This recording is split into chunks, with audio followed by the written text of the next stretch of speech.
अब क्योंकि राजनीतिक आरोप और राजनीतिक बयानबाजियां भी बहुत हो रही हैं। अभय जी, अगर आवाज मेरी आप तक पहुंच रही हो तो मुझे ये बताइए कि 175 आपने लागू कर दी, कोई तो राजनीतिक मजबूरी आपकी भी रही होगी। आपके पास देश के सबसे बड़े अर्थशास्त्री थे, अर्थव्यवस्था को भी समझते थे।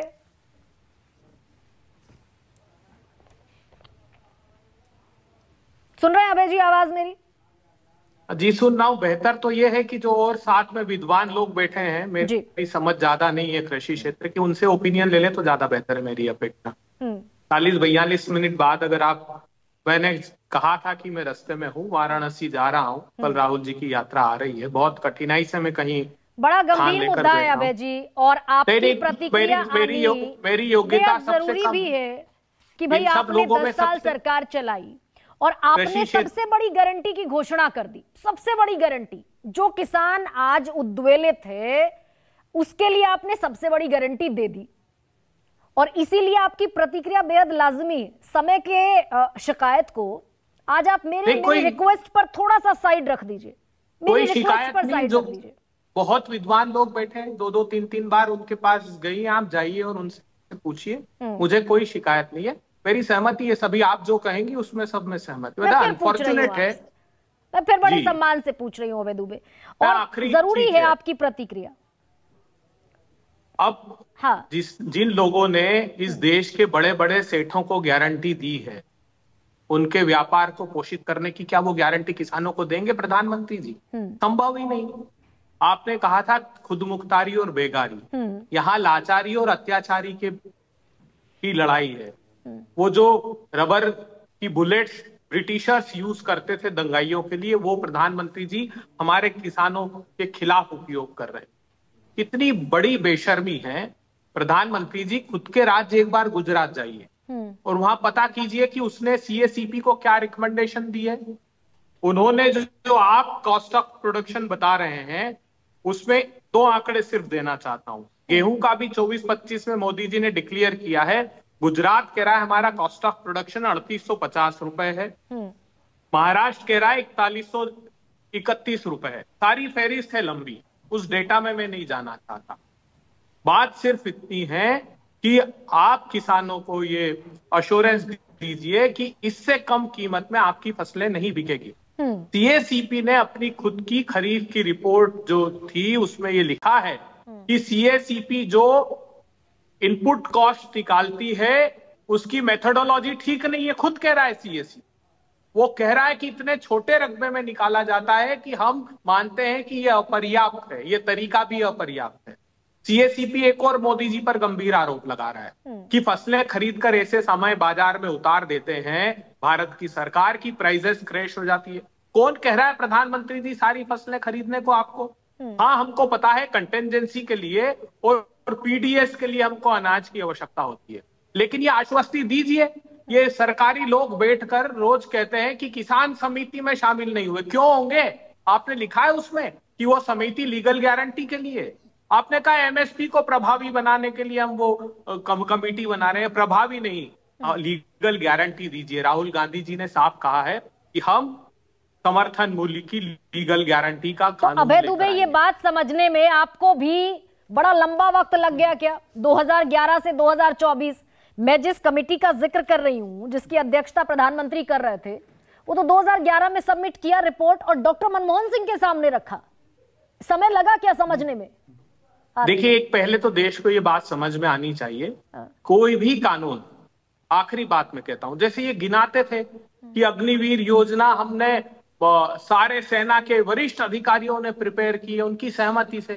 नरवरे साहब ने, जो थल सेना अध्यक्ष थे, रिटायर हुए, उन्होंने अपनी पुस्तक में लिखा कि हम तो सेना चौंक गई थी। पहले सीडीएस थे विपिन रावत, उन्होंने कहा था कि वो कतई इस प्रकार की किसी योजना का। आखिरी बात, देखिए हमारे समय ये क्राइसिस इतने बड़े लेवल पर क्यों नहीं थे?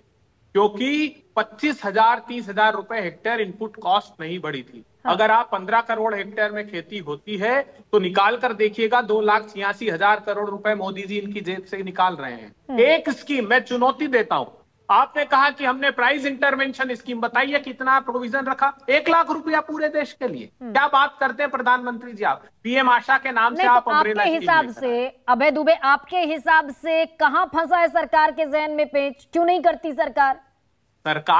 देखिए, एक किसान नेता ने बड़ी अच्छी बात कही कि ये हमको सरकार से कानून नहीं बनवाना है, ये सेठ लोग जिन्होंने सरकार बनवाई है उनसे कानून बनवाना है।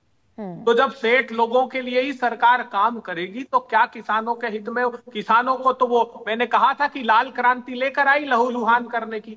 आजाद भारत के इतिहास में मोदी सरकार को इसलिए याद रखा जाएगा कि बाकी की सारी हरित क्रांति, पीली क्रांति, श्वेत क्रांति, मोदी जी लाल क्रांति लेकर आए। ठीक है, अब अभय दुबे, मैं इसी पर जो आपने पॉइंट छोड़ा है उसी पर रिएक्शन ले लूं।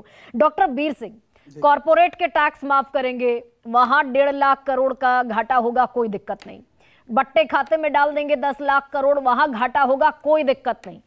और किसान को एमएसपी कानून देने में दिक्कत नहीं। लेकिन मैं एक बात कहना चाहता हूं, हालांकि मैं किसान का सपोर्टर हूं, मुझे कोई भी इस बात को नहीं कह सकता। जैसे मैं भाई उद्वीर जी का बात का जवाब देता हूं, अमेरिका की जीडीपी, अपनी जीडीपी आप मिला लेंगे, जितनी जमीन पे हमारे यहाँ 1 करोड़ लोग रहते हैं उनकी वहां 100 आदमी रहते हैं।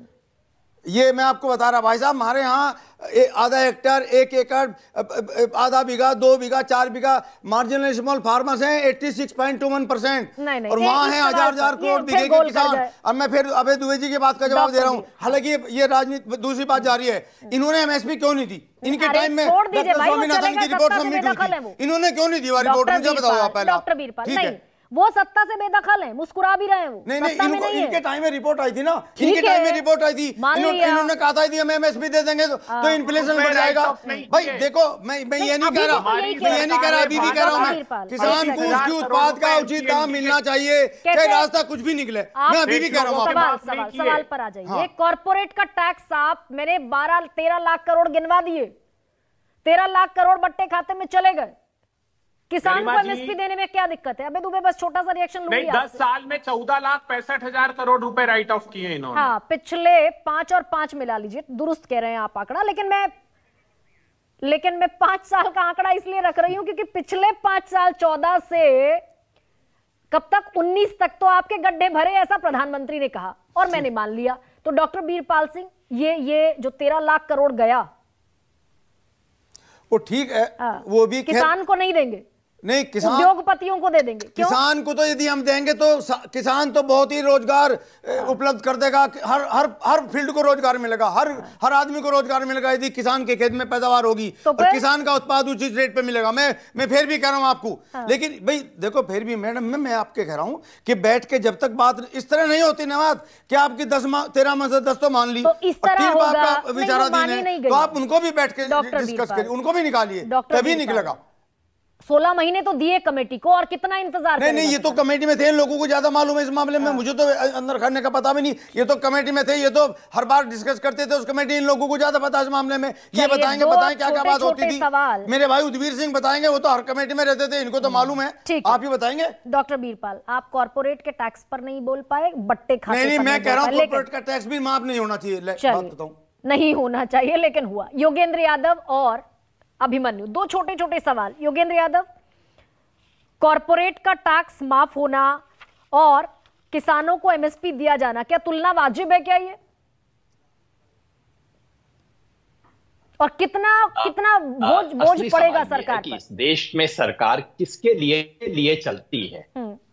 मित्रों के लिए चलती है या कि उसके लिए जो कि इस देश को अपनी मेहनत से चलाता है?